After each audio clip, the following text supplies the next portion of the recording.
Hey Harvest Foundation, it's weigh-in time.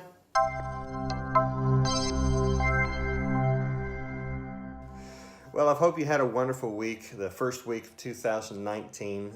We're about to have a weigh-in time, but first I want to talk about a few things. Referring back to the last video where I pigged out in front of you and gained 2.4 pounds. Okay, so I started out at 260.2 pounds or something like that, and I gained all the way up to 262.6. So we're just going to go ahead and start with the 262.6, and that'll be my point where I'm supposed to lose weight. But remember, the different foods represented different parts of what we call the 7 deadly sins. And again, please don't comment. I know that there's no official listing of the 7 deadly sins, but while we're here on earth, the things that we have to overcome, the things that we have to deal with are, of course, our pride, anger, greed, gluttony, sloth, envy, and lust. Okay, there's the 7. But if you look at it from this standpoint, God gives us the fruit of the Spirit, and there's 9 of those. So we have 2 more things that we get to overcome those deadly sins, and we've got 9 things that we get to use and operate in. And of course, those things are love, joy, peace, patience, kindness, goodness, faithfulness, gentleness, and self-control.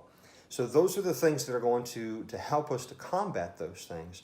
But for right now, I want to talk about greed and and gluttony. And it's a hard thing to think that that even pastors can deal with. Most pastors probably have gotten to a point where we can overcome greed and gluttony, but Jesus tells us, Luke 12:15, to watch out, be on your guard against all kinds of greed.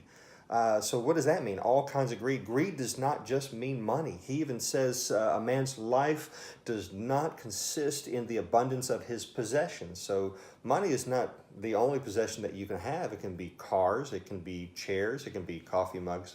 I'm pretty bad at that. Jesus warns us against all of those things that we need to make sure we don't put on ourselves, because again, as we showed with the illustration last week with just the food, the amount of unnecessary weight that I put on myself in a small amount of time, greed can compound over time and just continue to get it to where we are no longer able to operate in the fruits of the Spirit. And the fruit of the Spirit that would be opposite of greed, I guess, would be something like kindness and goodness. So imagine not being able to operate with kindness and goodness because we have conditioned ourselves to be so greedy with everything, greedy with money, greedy with time. We can be greedy with our own time. We can be greedy with whatever it is that we can remember. Jesus said all kinds of greed. So, and that also flies into gluttony. That goes into gluttony because greed and gluttony, I believe, are very much, I won't say married together, but they work very well with each other, because when you deal with greed, you're going to eventually deal with gluttony. Gluttony is not just overindulging yourself with food. You can become gluttonous. To me, gluttony is like a super greed with really bad consequences. In fact, Proverbs 23:20 says, "Put a knife to your throat if you are given to gluttony." Now that seems extreme. Keep in mind that was a proverb, so it's not a literal thing saying, hey, if you're a gluttonous dude, go ahead and take a knife to your throat and end it all. It's saying, make a way for that stuff to not go into you. Have it to where that food is going in, it's coming out quickly, it's not going into you. You've got to cut ties with gluttony is what it's saying. It's not saying damage yourself. You're already damaging yourself by being gluttonous, whether it's with food or over collecting too much stuff. People who are hoarders, the people who have newspapers stacked up from floor to ceiling, and we've heard stories of people being killed like that because of avalanches inside their homes. Well, that's a gluttonous spirit that we don't want to give to.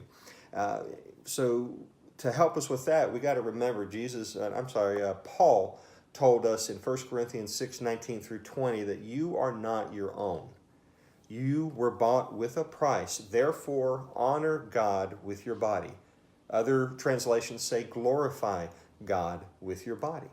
So I want you to go into this week remembering that so you don't pick up any unnecessary weight. So how about this? We're going to go ahead and weigh in. Go ahead and comment below and guess and see how much weight you think I've lost. For right now, let's do like I did before. Let's see. Ready? This is me again. I hope you can see me. You may see the head cut off like last time. But I'm going to go ahead. I'm going to sync it up with my phone here. And here's my scale again. There's my grubby little Barney Rubble feet. There's my scale. I'm getting on. Here we go. And it's weighing. And I have a number now. 248.6. My goodness. So how many of you had 14 pounds? That's kind of a surprise to me. 14 pounds in 7 days. That's incredible. But guess what? I've only gone 1 week. I said I was going to go 30 days, so I've got 3 more weeks at least to go, right? Okay, so it's probably going to get a little bit tougher further on I go, but it's still going to be worth it because unnecessary weight is unnecessary weight, whether it's 50 pounds or a half a pound. So we're going to continue on with this. I hope to see you again next week. Again, we're going to have updates on Mexico and a whole bunch of other things that we're going to be doing this year. We love you. Thank you so much for who you are to your churches and your community, Pastor. We love you. Have a wonderful rest of the new year. We'll be seeing you soon.